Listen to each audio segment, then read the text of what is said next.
Hi, my name is Mary-Katherine and today I'll be talking about the bilingual education timeline in America.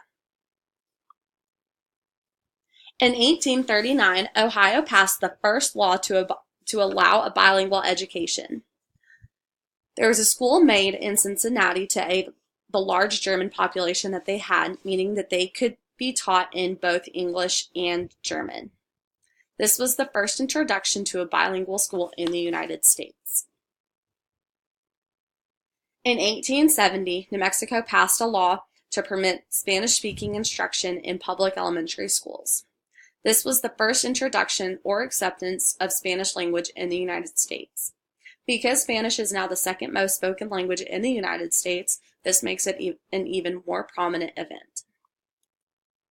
In 1889, the Bennett Law, or Edwards Law, was passed.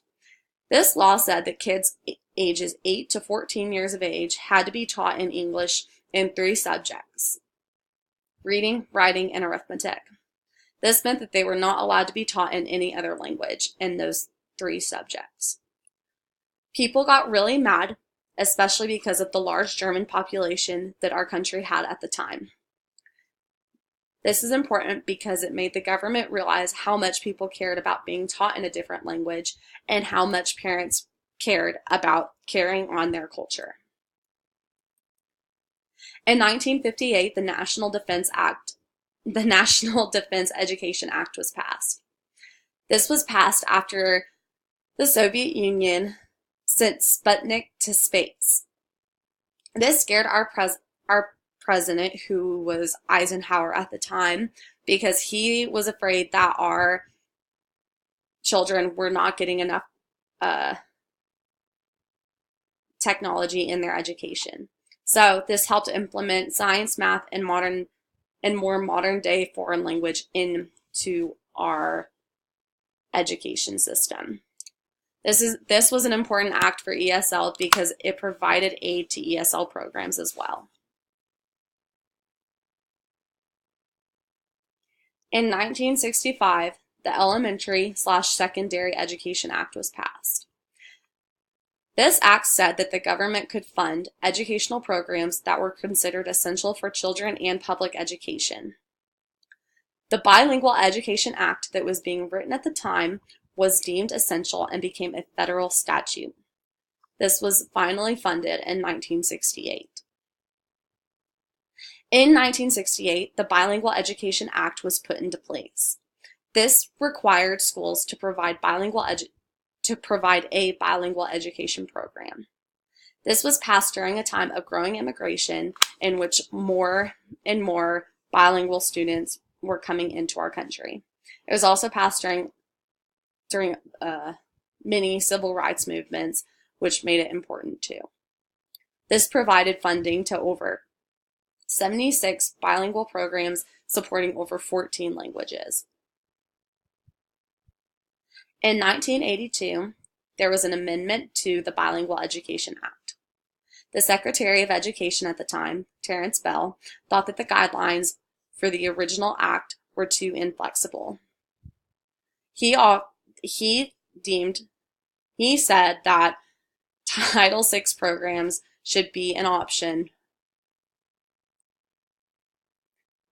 He said to offer Title VI programs the option of using English-only instruction. In 1994, Proposition 187 in California was made. This proposition wanted to deny health care and public education to illegal immigrants. This proposition became a law by a 56% vote, but was immediately challenged for being unconstitutional. The federal government did end up deeming it unconstitutional, and the law was killed. This is important because it shows that denying public education to illegal immigrants is unconstitutional and that our country has already been through that battle. In 1998, Proposition 227 was made. This proposition said that all California students must be taught in English and as fast as possible. This proposition was made into a law. Since then, there has been a rapid decrease in students' test scores, both English-speaking students and English language learner students. This shows the government that this is not a solution to cultural and language integration. In 2001, President George Bush put into place No Child Left Behind Act.